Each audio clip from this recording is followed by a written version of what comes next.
नमस्कार आपण शुणुछंती आह्वान ओडिया पॉडकास्ट मु डॉक्टर ज्योति प्रसाद पट्टनायक। आसंत शुणिबा आजिर कहानी आश्वस्त। सकाळु सकाळु निद भांगीगला परे प्रशांत निश्चय करथिला जे आजी से जेमिति हेले गाड़ी को सफा करिवो। दांड द्वारे थोई थोई गाड़ी उपरे मैला परस्ते पड़ीगलानी। अगत्या से हातरे कना आउ पानी बालती धरी जाई गाड़ी धोइबारे लागिगला। एही समय रे रास्तारे जाउथिबा गोटे लोक सेठारे किछि समय अटकी गला आउ प्रशांत को कहिला, आज्ञा टंका 20टा जदि देबे मु धोई देबी। प्रशांत ताकू चाहिला, तुमको गाड़ी धोई आसे? से मुंड हलाई हाँ बोली जणाइला। मने मने प्रशांत भाबुथिला मात्र 20 टंकार कथा। ग्यारेज को नेले अंततः 150 टंका चली जिवो। से राजी होई गला। लोकटाकू बाल्टी देउ देउ पचारिला, तम घर कौठी? आगे ये आंबपुआ तल साही जगन्नाथ मंदिर साइड रे जो रास्ताटा जाइछि से रास्तारे आगकू गले धान खला को लगे आम घर। प्रशांत हाथरू बाल्टी नहीं पानी पाइप आड़ को आगे जाऊ जाऊ से कहला। बाहर को देखिला प्रशांत साइकेल पछरे कोदालटीए लागिछि आउ आगरे झुड़ीटीए पानी बोतलटे भी लागिछि। बोधहुए अनेक वर्ष हैला से बोतल को सफा करा जायनी किंबा से कोठू गोटे आनिछि। निज कार रो कबाट खोली खाली पानी बोतलटीए बाहर करी लोकटा आड़ को बढ़ाई दऊ दऊ कहला, एइटा नियो पाखरे रख। कौन गोटे मैला बोतल धरी सांगरे बुलुछ? केते रोग हबो जानिछ? लोकटा नुआ बोतलटा को भल करी देखिला आउ टिके दूर रे थोई देई बालतीरु पानी जग रे नै गाड़ी ऊपर को छाटी छाटी करी मारिबा को लागिला। लोकटा को गाड़ी धोई आसे बोली प्रशांत जानि पारिला। निश्चिंत होई गाड़ी ठारू दूर को जाऊ जाऊ पछरु से लोकटा शांपू टिके देवा पई कहला। प्रशांत बाल्टी पानी रे गाड़ी धुआ शांपू 2 ठिपी पकाई देई कहला, एइथिरे धुआ भल सफा हेबो। लोकटा निर्देश सुनी गाड़ी धोइबारे लागिगला। बाल्टी पानी को भल करी फेंटी फेण कर देई कना बुड़ाई गाड़ी रे मारिला। प्रशांत चेयर उपरे बसी देखुथिला। आश्वस्त लागुथिला जे रविवार सकाळडा परिश्रम रे बितिला नाही। बाहरे थुआ होइथिबा साइकेल पाख देई जाउथुआ बेले गोटे बुला गाई धक्कारे पड़ीगला। लोकटा गाड़ी धोइबा बंद करी धाईगला। गाई को ओड़ेई देई साइकेल को साष्टांग कला। पुणी से गाड़ी पाखक फेरी आसिबा बेले प्रशांत कहला, साइकेल रे कोदाଳ झुड़ी धरी बाहर थिलो कुआडे? एमिति कोठी कामधंदा मिलिले करबी बोली बाहर थिली बाबू। आज रविवारटारे की काम? घरे पिलाचिलांक सहित रहुन? सबुदिन तो काम करुथिबो? प्रशांत कहला। लोकटा गाड़ी धो धो कहला, घरे बसिले परिवार चलिबो कि आज्ञा? प्रशांत कहू कहू कहिदेला, आउ 20 टंकारे कौन परिवार चलिबो? हेले मन को मन निजको निंदा करथिला से काहेकि एमती कहला। एक प्रकार कटाक्ष होइगला। भाबिला लोकटा काले खराब भाबिबो, किंतु लोकटा निर्विकार गाड़ी धुआरे लागिथिला। प्रशांत भाबिला बोधुए से कथा सुनी पारला नाही। तथापि निरेखी देखिला बेलकू लोकर आखिरे लुह देखी से निजको दोषी परि मने कला। छी, निज जीभ को टिके आकट करि पारलानी से। एमिति कोन काहाको कुहा जाए? मन को भारी बोझ बोझ लागिला। तथापि धैर्य धरी पचारिला, गाड़ी धोई देई पुणी कामरे जीवो? लोकटा मुंड हलई नाई बोली कहिला। प्रशांत आश्चर्य होइगला। 20 टंकारे कोन सतरे परिवार चले? ताहेले जदि से 20 टंका पई घर बाहर थिला तो साथी रे कोदाळ काहेकि धरची? प्रशांत ए सब कथा चिंता करबाकू चाहू नथिला, किंतु ता मन संतुली हेउथिला। पचारिला, तमे 20 टंका पई घर बाहर थिलो? लोकटा मुंड हलई हाँ बोली जणाई देला। प्रशांतर आश्चर्यर सीमा रहिला नाही।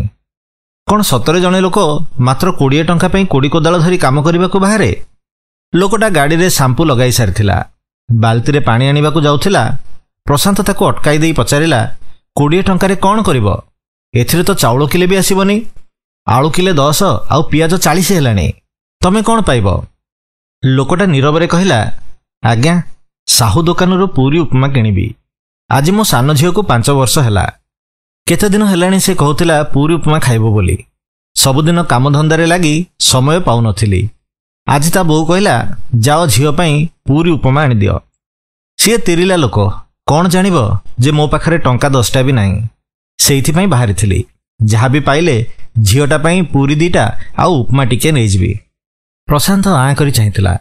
सतरे केते कष्ट न लागुथिबो से बापा को। निज झियो पई 20 ଟଙ୍କାର ଜଳଖିଆ କିଣିପାରୁନି। ଲୋକଟା ଗାଡ଼ି ଧୁଆରେ ଧ୍ୟାନ ଦେଉଥିବା ବେଳେ ସେ ଘର ଭିତରେ ପଶିଗଲା। ପ୍ରଶାନ୍ତକୁ ଦେଖି ପତ୍ନୀ ସୁରେଖା ପଚାରିଲେ, କିଏ ସେ ଗାଡ଼ି ଧୋଉଛି? ପ୍ରଶାନ୍ତ ସେ ପ୍ରଶ୍ନକୁ ନ ଶୁଣିବା ପରି କହିଲା, ଆମ ରୀନାର ପିଲାଦିନର ପୋଷାକ ସବୁ ତାକୁ ହଉନି ପରା। ଦେଖିଲ, ଭଲ ହଳେ ପୋଷାକ ଅଛି ଯଦି। ସୁରେଖା ଆଲମାରି ଖୋଲିଦେଇ ପୁରୁଣା ପୋଷାକ ଖୋଜିବାରେ ଲାଗିଗଲା। ପ୍ରଶାନ୍ତ ପ୍ୟାଣ୍ଟ ପକେଟରୁ ଟଙ୍କା ପର୍ସଟା ଧରି ବାହାରକୁ ଆସିଲା। ଲୋକଟା ଧ୍ୟାନ ଦେଇ ଗାଡ଼ି ଧୋଇବାରେ ଲାଗିଥିଲା। ତାକୁ ଅଟକି ଯିବାକୁ କହି ପାଖକୁ ଡାକିଲା। ଲୋକଟା ଚିନ୍ତାରେ ପାଖକୁ ଆସିଲା ବେଳକୁ ପ୍ରଶାନ୍ତ କହିଲା, ଆଜି ଗାଡ଼ି ଧୋଇବା ଦରକାର ନାହିଁ, କାଲି ଆସି ଧୋଇଦେବ।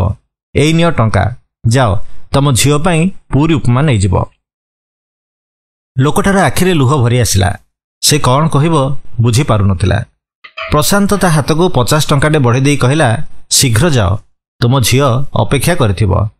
ଲୋକଟା ଟଙ୍କାକୁ ଦେଖି କହିଲା, ଆଜ୍ଞା ମୋ ପାଖରେ ଖୁଚୁରା ନାହିଁ। ପ୍ରଶାନ୍ତ କହିଲା, ନା ନା ଦରକାର ନାହିଁ, ସବୁ ତମେ ରଖ। ଲୋକଟା ଅମଙ୍ଗ ହୋଇ କହୁଥିଲା, କିନ୍ତୁ ଆଜ୍ଞା। ପ୍ରଶାନ୍ତ କହିଲା, ଆଜି ତମେ ଘରକୁ ଯାଅ, କାଲି ଆସିଲେ ଗାଡ଼ି ଧୋଇଦେବ। ଏହି ସମୟରେ ସୁରେଖା ପୋଷାକ ହଳେ ଧରି ଆସିଲା। ସୁରେଖା ହାତରୁ ପୋଷାକ ନେଇ ସେ ଲୋକଟାକୁ ବଢ଼େଇ ଦେଇ କହିଲା, ଏଇଟାକୁ ବି ନେଇଯାଅ, ଝିଅକୁ ପିନ୍ଧେଇ ଦେବ। ଲୋକଟା ଥତମତ ହୋଇ ସେଠାରୁ ଚାଲିଗଲା ପରେ ସୁରେଖାର ପ୍ରଶ୍ନବାଚୀ ମୁହଁକୁ ଚାହିଁ ପ୍ରଶାନ୍ତ ସବୁ କଥା କହିଲା। ସୁରେଖା ଚିରାଚରିତ ଢଙ୍ଗରେ କହିଦେଲା, ତମେ ନା ଯିଏ ଯାହା କହିଲେ ବିଶ୍ୱାସ କରି ପକାଉଛ। କ'ଣ ଦରକାର ଥିଲା ତାକୁ ଏତେ ଟଙ୍କା ଦେବାର? ସେ ତ 20 ମାଗୁଥିଲା, ଦେଇଦେଲନି। ଏତେ ବଦାନ୍ୟତା କ'ଣ ପାଇଁ? ଏମିତି ଦାନ ଧର୍ମ କଲେ ଦେଖିବ କ'ଣ ହେବ। ସୁରେଖା ନିରବଚ୍ଛିନ୍ନ ଭାବରେ କହିଯାଉଥିଲା। ପ୍ରଶାନ୍ତ ଦେଖୁଥିଲା, ସେ ଲୋକଟା ସାଇକେଲ ଧଳଖି ସିଧା ଆଗକୁ ମାଡ଼ି ଯାଉଥିଲା। ତା ନାଁ କ'ଣ ପଚାରିଛ?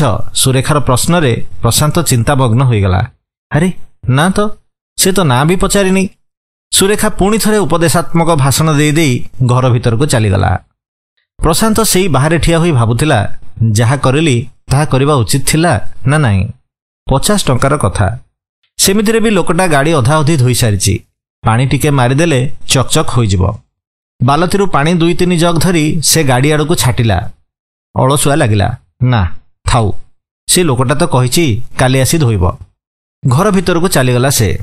ସକାଳର ଜଳଖିଆ ଯେତିକି ମିଳିଲା ତାଠୁ ଢେର ଅଧିକ ଉପଦେଶ ମିଳିଲା। ଅଜଣା ଅଶୁଣା ଲୋକଙ୍କୁ ଦାନ ଧର୍ମ କର, ଏମିତି ଭୋଳା ହେଲେ ଚଳିବନି। ଦେଖୁଛ, ସାହି ପଛରେ ମଦ ଦୋକାନ ଅଛି। ସକାଳୁ ସକାଳୁ ସେଇଠି କେତେ ଲୋକ ପିଇବା ପାଇଁ ଧାଡ଼ିରେ ଲାଗୁଛନ୍ତି। ଲୋକଟା 20 ମାଗୁଥିଲା, ଗାଡ଼ିଟା ଧୋଇ ଦେଇ ଯାଇଥାନ୍ତା। ସେ ପିଇଥିଲେ ବି ଦୁଃଖ ଲାଗିନଥାନ୍ତା। 50 ଟଙ୍କା ଦେଇ ପକେଇଲ। ଆହା, ନିଜକୁ ଦାନବୀର ହରିଶ୍ଚନ୍ଦ୍ର ବୋଲି ଭାବିଦେଲ କି? ସୁରେଖା ଥରେ କଥା କହିବା ଆରମ୍ଭ କଲେ ଆଉ ବନ୍ଦ ହେବାର ନାଁ ନିଅନ୍ତି ନାହିଁ।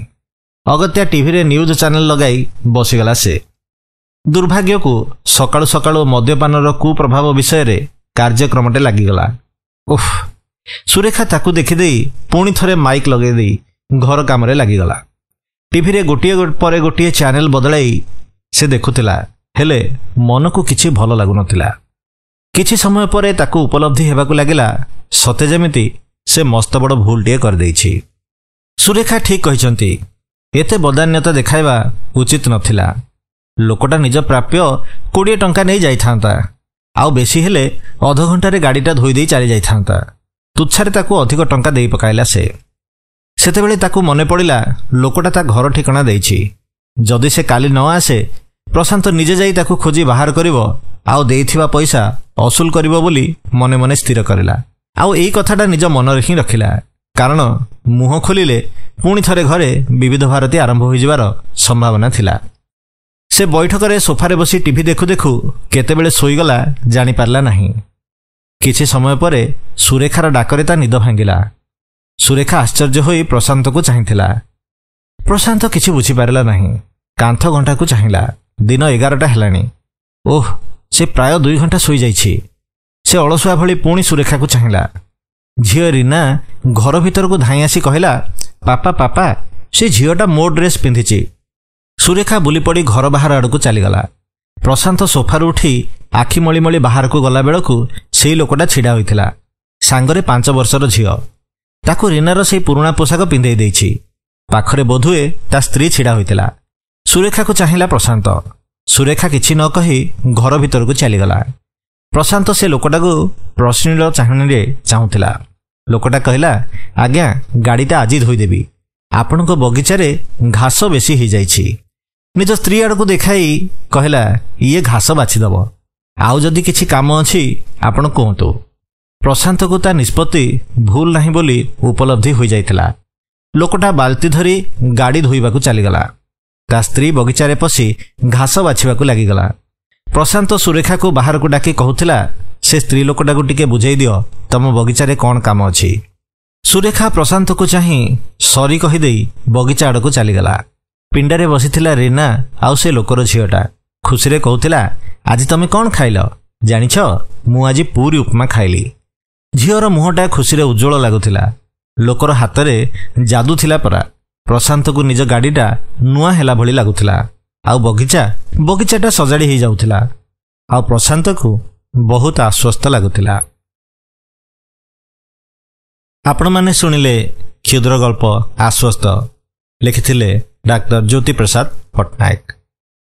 ଯଦି ଆପଣଙ୍କୁ ଆମର ଏହି ଉପସ୍ଥାପନ ଭଲ ଲାଗୁଥାଏ ତାହେଲେ ଏହା ଆପଣ ନିଜ ବନ୍ଧୁମାନଙ୍କ ସହ ସେୟାର କରନ୍ତୁ ଏବଂ ଆମର ଚ୍ୟାନେଲକୁ ଲାଇକ୍ ଏବଂ ସବସ୍କ୍ରାଇବ୍ କରନ୍ତୁ। ଧନ୍ୟବାଦ।